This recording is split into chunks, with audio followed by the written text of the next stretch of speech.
He's flashy, humorous, Noah with the big rebounds, and thanks, buddy. outspoken.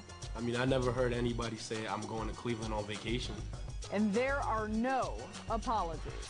No regrets at all. Joakim Noah has risen to stardom in a city that once booed him. He got Rose. He goes up. Nice. Good pass. Joakim Noah. And his journey to this point is a pretty amazing one. Joakim Simon Noah was born in New York City, but at age 3, his family moved to Paris, where little Noah was already making waves.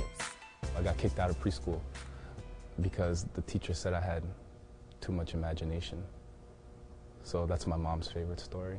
She thinks that's really cool, actually. They said that it was probably a better idea that I go somewhere else, and my mom said, fine, I'm taking my kid out of here anyway. His mother then placed him in an American school in Paris. And that's when I started playing basketball, so I guess it all works out. His father, Yannick, was a French Open champion and very famous in the country. My father is pretty well known over there, and I feel like I got a lot of growing up, you know, people were always really good to me because of him. But when Noah was 13, his mother decided his father's fame made their life a bit too complicated. When your father's, you know, the most known person in the country, can't really have it like that. Can't have the best of both worlds. And my mom said, okay, we got to get out of here. And we did. When I was 13, we moved to New York. And I think that, you know, it's the best thing that ever happened to me. But it was an adjustment at first. It was definitely a culture shock. If it wasn't for New York, I don't think I would be here, you know, playing at this level. He credits the street kids down the road for toughening him up enough to play with the big boys. Noah soon realized he needed to focus on more than just basketball. To be perfectly honest, I didn't really take school very seriously until my sophomore year. You know, I think everybody has their path, everybody has their journey, and there were definitely some bumps on the road. You know, my mom was by herself, she was a single mother, and it was tough for her to kind of control me growing up. So I give her a lot of credit for, I put her through a lot, put it that way. Noah was kicked out of school, and his mom decided to move him to a prep school in Brooklyn, where both academics and sports were strong. My grades were so bad, actually, that I had to do my sophomore year over again. And that was tough, you know, because, you know, you want to be with kids your age, and I was a little bit older now, and I was kind of like, okay, I had to rededicate myself. And I was lucky enough to go to a great school. Noah was able to get his life back on track and ended up winning 2 league championships at Poly Prep. He spent his senior season in New Jersey at the Lawrenceville School. It was a boarding school. It was a great experience. Learned a lot over there, and won a state championship my last year. Something I'm very, very proud of. You know, being able to end your high school career with a win is something that not a lot of people get to do. You know, I think that some kids, you know, they don't get a second chance, and I'm very aware of that. It's a roller coaster, man, and people don't wait for you. You know, you can make a mistake and it could cost your life, even at 15 years old. Noah took his early life lessons to the University of Florida, where he won back-to-back championships.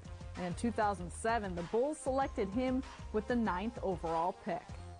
The Chicago Bulls draft Joakim Noah from the University of Florida.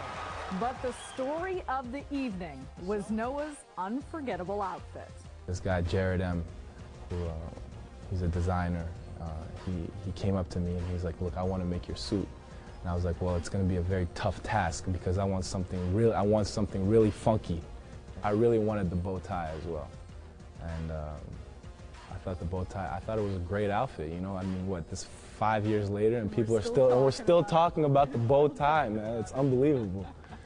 But Noah's career with the Bulls started out rocky, mostly because he wore his heart on his sleeve. Joakim admitted to hating Michael Jordan. He was a Knicks fan.